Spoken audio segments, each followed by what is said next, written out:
Okay po. Ang topic po natin ngayon, chest pain. Masakit ang dibdib. Okay, ang dami nagtatanong sa akin. So, ano ba mga dahilan ng chest pain? Ano ba yan? Atake na ba yan sa puso? Heart attack ba yan? So, bilang internist, bilang cardiologist, yan po talaga linya ko. Pwede po kayo magbigay ng question. Pakita natin ha. Ito yung sample ng puso natin. Yan. Okay. So, kunin natin yung pointer. Ang pinakadelikado sa chest pain, ang pinakaayaw natin, ito nagbabara yung coronary arteries. Yan ang inaaral namin as a cardiologist. 6 years extra ang pag-aral. After 10 years ng medicine, 6 years pa ulit. So, 16 years na kami nag-aaral nito. So, pag nagbara itong mga coronary artery, dyan sumasakit yung dibdib. Angina tawag dyan. So, bakit nagbabara itong mga ugat sa puso? Kaya inaatake sa puso. Bakit nagbabara? Yung mga bisyo, yung mga sigarilyo, mga high blood, mga diabetes na hindi ginagamot. Pero, para makita natin maigi, yung iba isa ang bara, yung iba dalawa, yung iba tatlo, kaya meron pa mga triple bypass na sinasabi. So, kunwari ay hiniwa natin tong coronary arteries. Pwede natin makita yung loob. Pakita ko sa inyo yung loob. Ano ang loob nito? Yan, may model tayo dito. Okay, ganda nitong model. Death of an artery. So, ito yung unang stage, ito yung pangalawa, palala ng palala. Kung kayo ay bata pa, edad 20, walang sakit, malakas, malamang yung coronary artery nyo malinis. Ganito. Kahit mag-exercise kayo, walang problema. Ang ganda ng daloy ng dugo. Kumbaga sa tubo ng tubig, walang bara. Kung kayo ay naninigarilyo, tumatanda, ayan o mahilig kumain ng lechon, matataba, ayan pwede na siya magbara konti. Pero okay pa rin daloy ng dugo. Wala ka pa rin mararamdaman dito. Kung tuloy-tuloy ang bisyo, naninigarilyo, diabetic, may high blood, hindi ginagamot, o mataas ang cholesterol, very stressful ang trabaho, ayan mas pabara na siya ng pabara. So ito, pag napagod ka, baka magkulang na yung daloy ng dugo dito. Pero pwedeng, siguro pag sobra pagod, baka sumasakit na dibdib mo. Pag ganito. Ngayon, pag ayaw pa rin tumigil sa bisyo, tumatanda na, yan, ito halos barado na to. Ito, puro bara na siya. So, konting-konti na lang pumapasok na dugo dito. So, konting lakad lang itong pasyente, konting lakad lang, mabigat na, hingal na, parang matutumba na. Tsaka anytime, pwede na ito ma-heart attack. Pag na-completely close, yan ang death of an artery. But heart attack na siya. Ito pinakadelikado. Kasi pag nagsara yan, pwedeng huminto ang tibok ng puso. For example, nagbara itong part na to. Ito yung pinapakita natin. Pag dito nagbara, biglang nagbara yan, mamamatay itong muscle na to. Pag namatay itong muscle, masakit yun, magloloko yung puso, baka humina ang tibok, mag-collapse, ma-comatose, pwede mangyari. Kung maliit lang nagbara, yung dulo lang nagbara, medyo okay sa dulo. Pero heart attack pa rin, mas maliit yung heart attack. So, depende sa size. Pag sumasakit ang dibdib, pinakita ko sa inyo, yan ang unang pinakadelikadong dahilan kung masakit ang dibdib. Lalo na kung 5 minutes hanggang 15 minutes ang sakit. Ganyan yung sakit sa puso. Pag sinabi mo sa akin, 1 minute lang yung sakit sa puso, baka hindi na sa puso yan. Pag sinabi mo sa akin, 2 oras masakit, hindi na rin sa puso yan. Pero pag 5 to 15 minutes hanggang 30 minutes, tapos napagod, naglakad, mabigat dito, okay? Hindi nila dapat maituro. Okay? Pag naituro nila na isang daliri, hindi na sa puso. Usually, sasabihin nila ganito. Tapos, mabigat or yung kamay nila nakaganyan. Levine sign yan eh. Pag may nakita kayong pasyente nakaganito, kahit anong parte ng mundo, okay? Kahit hindi nagsasalita ng Ingles o Tagalog, pag may nakita kayong tao nakaganito, ibig sabihin heart attack yun. Heart attack yun to. Pag sinabing ganito, choking yun. Ano yan eh, automatic yan ang pareho ang tao sa buong mundo eh. So, pag chest pain, yan ang problema natin. Angina, heart attack. Pero, hindi lahat ng masakit sa dibdib ay galing sa puso. Kasi marami pa ibang parts eh. Marami pa ibang parts eh. Pwedeng galing sa baga. Okay? Pag galing sa baga, baka may pulmonya, may pneumonitis. Pag sa baga, pwedeng may ubo, may plema, at paghinga. Pag humihinga, parang masakit sa loob. O, baga yun. Pwede yun. Okay? Pwede rin naman ang masakit ay bandang baba konti sa may sikmura. Parang maasim. Okay? Impacho. Pag nandito, hindi mo sure, puso ba masakit? O baka ito, stomach to, tiyan to eh. So, yung mga ulcer, gastric reflux, GERD, ito, dito lahat yan. Okay? So, dito nanggagaling. So, mahirap din ma-distinguish. Pag acid, usually pagkain, umaakit eh. Acidic, yung malapot yung laway. Tapos, yung sakit, usually, pwede pag gutom, bagong kain. 'Di ba? More stomach. Tsaka, pag uminom ka ng hot water, mas maganda pakiramdam. Tsaka yung timing iba. Tulad na sinabi ko nga, 5 to 15 minutes usually sa puso pag napapagod. Pag sa sikmura, walang timing to. Usually pag gutom yan. Okay? So, yan. Ang pag stomach naman. So, pwedeng baga, pwedeng puso. Pwede rin dito sa may atay. Itong kulay brown na to, atay yan. Sa ilalim nitong atay, hindi ko lang mapakita sa inyo, may kulay green, no? Ito may kulay green sa ilalim, mo. Gallbladder yan. Abdo. So, pwedeng gallbladder stone. Okay? Gallbladder stone. Sikmura din yan. Ito.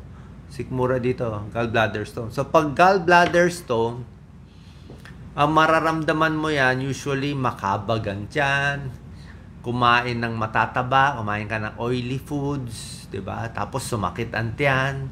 Minsan sumusuka pa sila ng kulay green. Tapos papa-ultrasound. Pag pina-ultrasound ng tiyan, makikita yung gallbladder, yung abdo, may mga gallbladder stone. So pag yan na nakita, yun ang problema. Okay? So meron pa ibang mga dahilan. Pwede rin naman buto lang. Pag saan masakit? Pag humihinga masakit, pag tinuturo masakit. Okay? Lalo na pag kanan, puso. Kasi actually puso nasa kaliwa, pero yung sakit sa bara sa puso, ang mararamdaman usually sa gitna. Sa gitna, bandang sikmura, doon nararamdaman. Pero iba-iba eh. Merong sakit sa puso na pwedeng hanggang leg.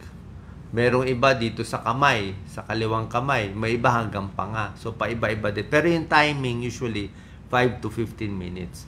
Pag sinabi ang masakit ay dito sa buto mismo, let's say tinuro niya, meron kayong masakit sa dibdib.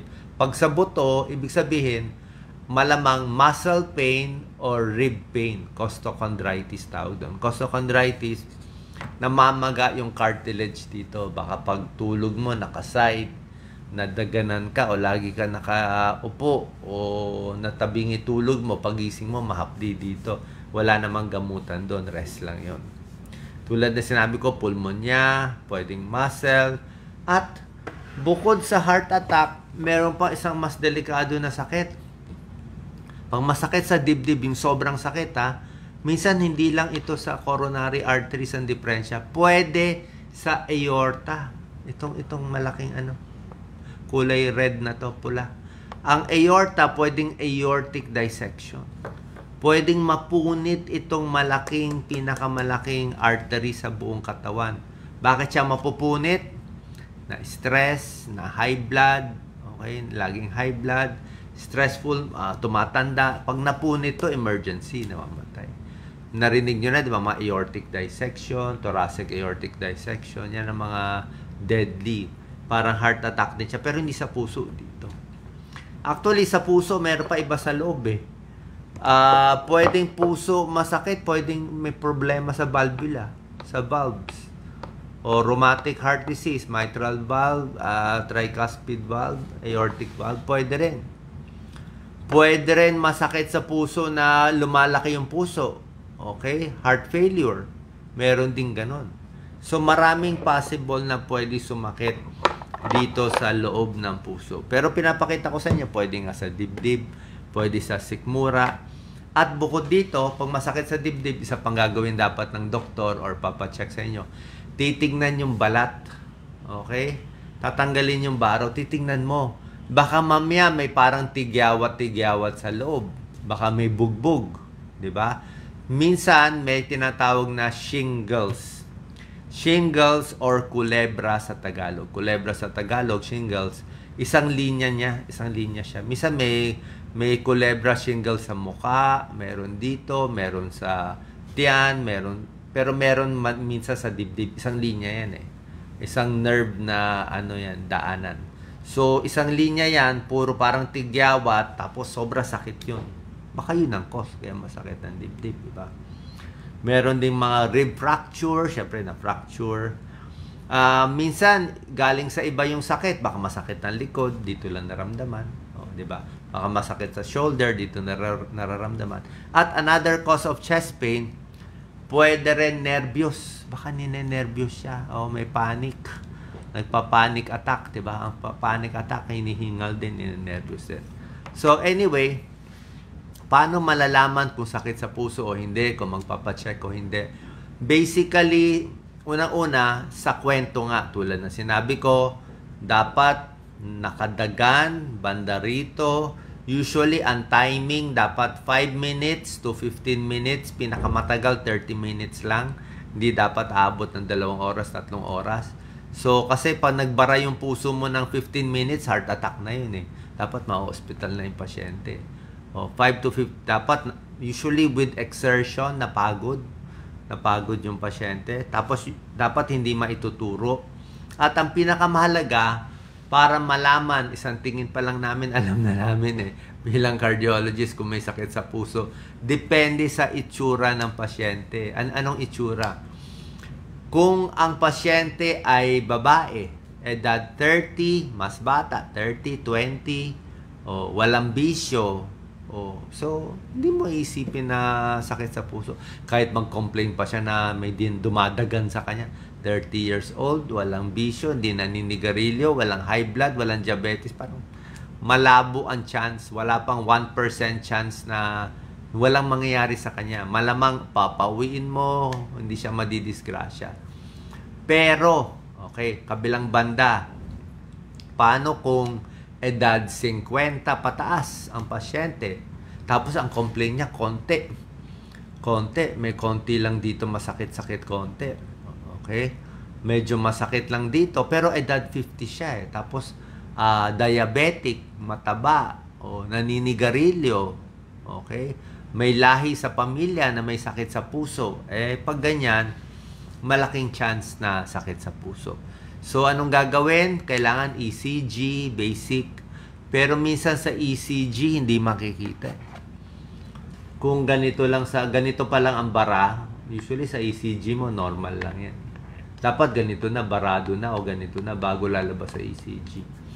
Mas maganda pa, treadmill test. Treadmill test, yung tumatakbo, stress test, tumatakbo yung pasyente, tapos ini-ECG. Kasi pag pinatakbo mo yung pasyente, pag ganito ang barado nila, magkukulang na yung daloy ng dugo. So, magloloko na yung kuryente ng puso, makikita na sa ECG.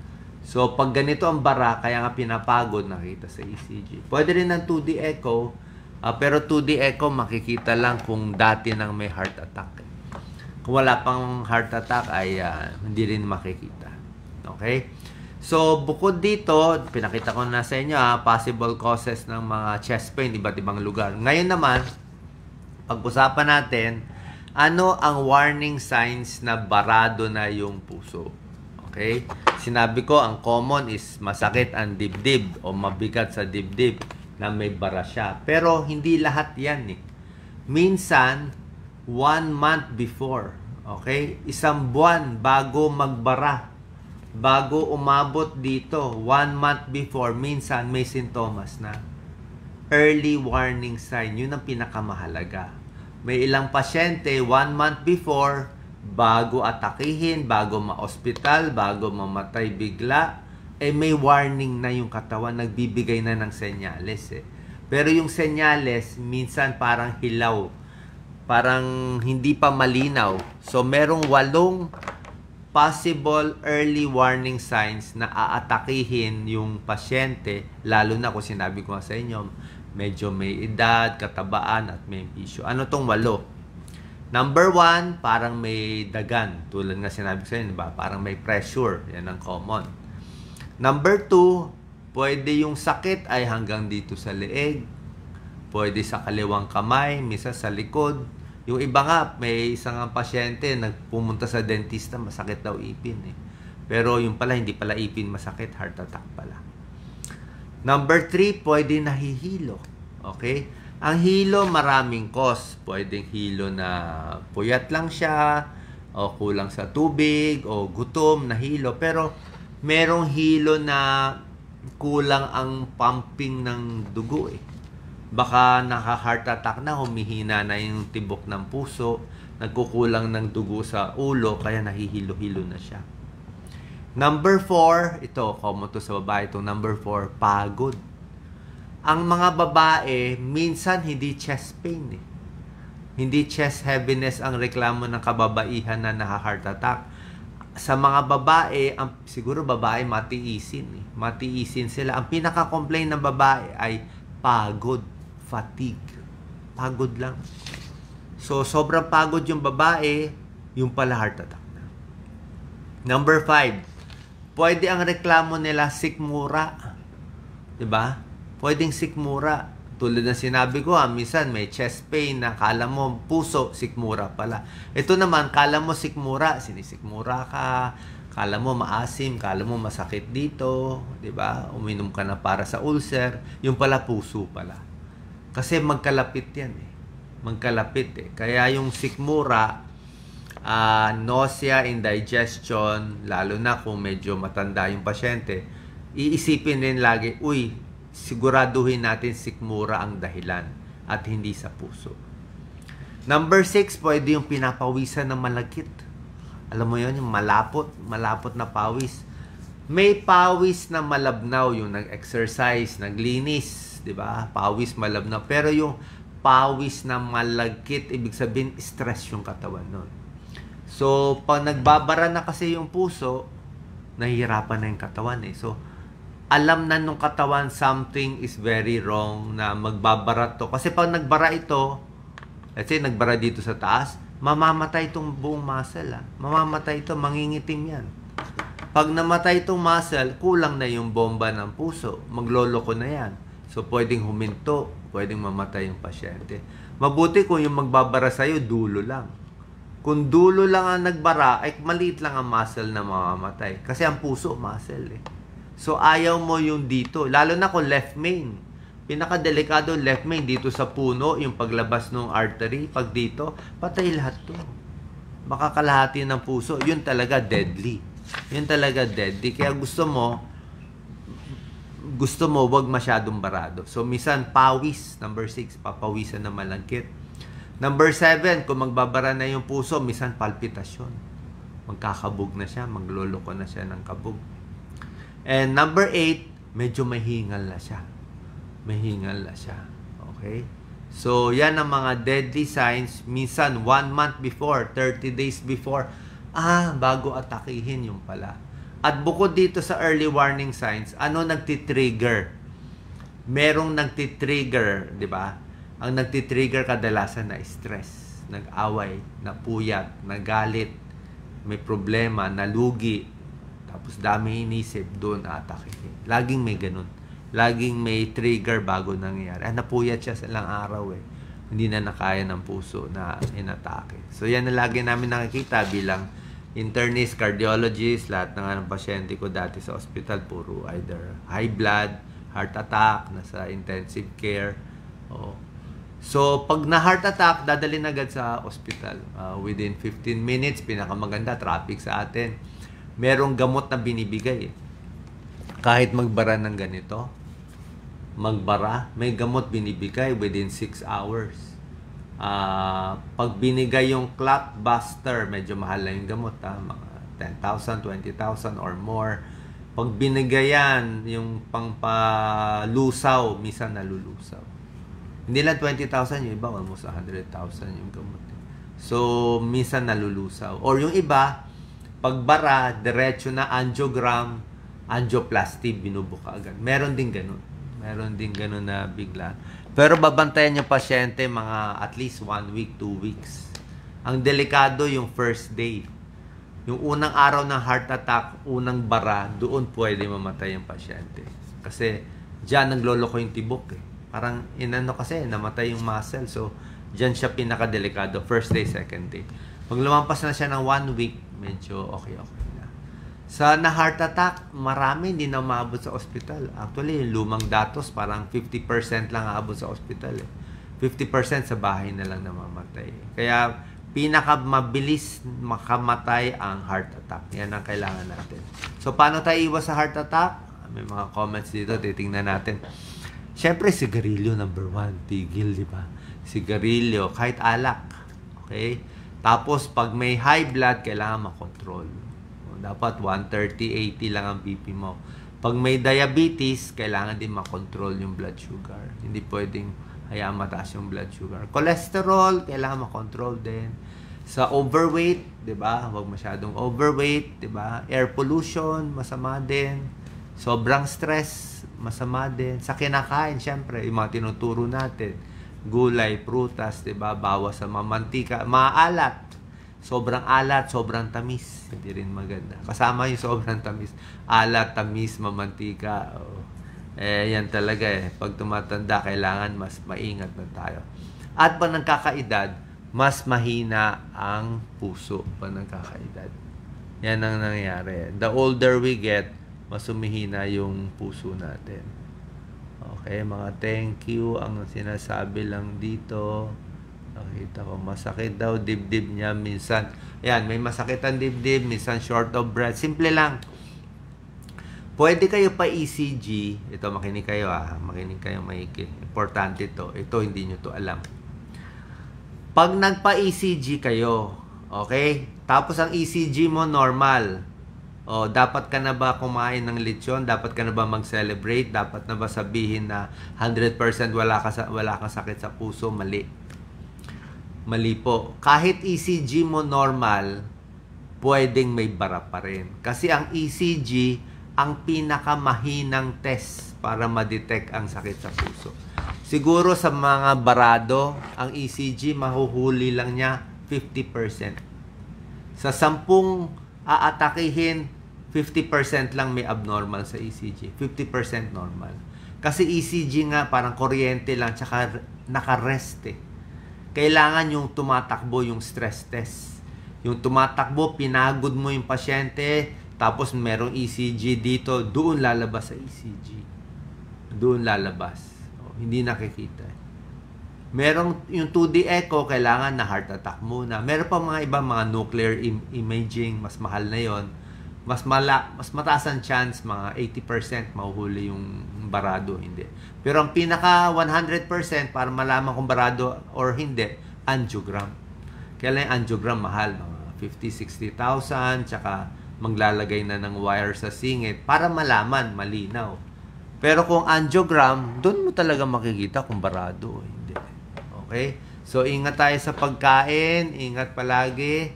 So, saan po nakatulong tong video natin? Pa-check tayo sa internist, cardiologist. At kung, let's say, may bara sa puso, last na lang. May bara sa puso, walang pera. Maraming ganyan eh. Ayaw gastusan ng anak, walang pera, ayaw pumunta sa doktor, wala. Okay, wala. Masakit ang dibdib, takot na lang. Anong gagawin? Ganito na lang. Kaya natin gamutin lahat yan. Easy ka na lang. Easy lang. So, i-assume na lang natin na nandito ka na. So, para hindi ito magbara, dahan-dahan lang.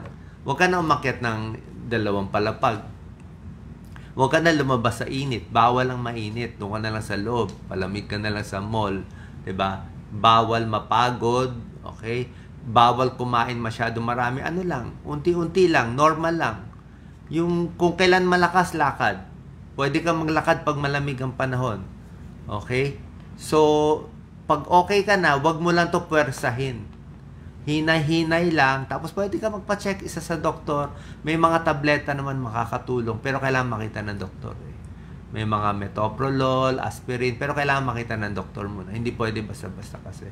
Basta makontrol lang yung high blood, makontrol yung diabetes, tapos walang pera pang angiogram, pang opera, okay lang, mag-easy-easy lang muna, tapos papayat lang, tapos tuloy-tuloy mo lang lakad-lakad mo. Okay? Huwag lang masyadong pagod. Okay? Basta yung katawan para siyang basag na baso. Ingat-ingatan mo lang. Kahit sumasakit ang dibdib mo, pag sumakit ang dibdib, pahinga. Okay, pahinga, dasal, inom ng tubig, ganun lang. Tapos tuloy ulit.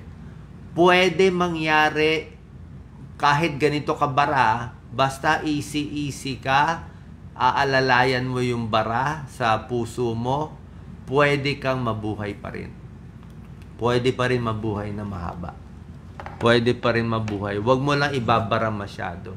Kung naninigarilyo ka dati, tigil mo lang. Kahit may mga bara-bara yan, may possibility, easy-easy lang, alalayan mo lang to, wag magpapainit. Ayaw niya talaga mainit. Dapat relax lang, doon ka lang muna. Ang lakad mo lang, diretso lang, pwedeng gumanda pa rin yan. At minsan, nagkakaroon ng collateral. Meron ako isang video, collateral. Collateral, parang miracle yan, galing sa heaven. Ang collateral, itong ugat na bara, maggagawa ng sanga. Parang puno. Minsan may ganun.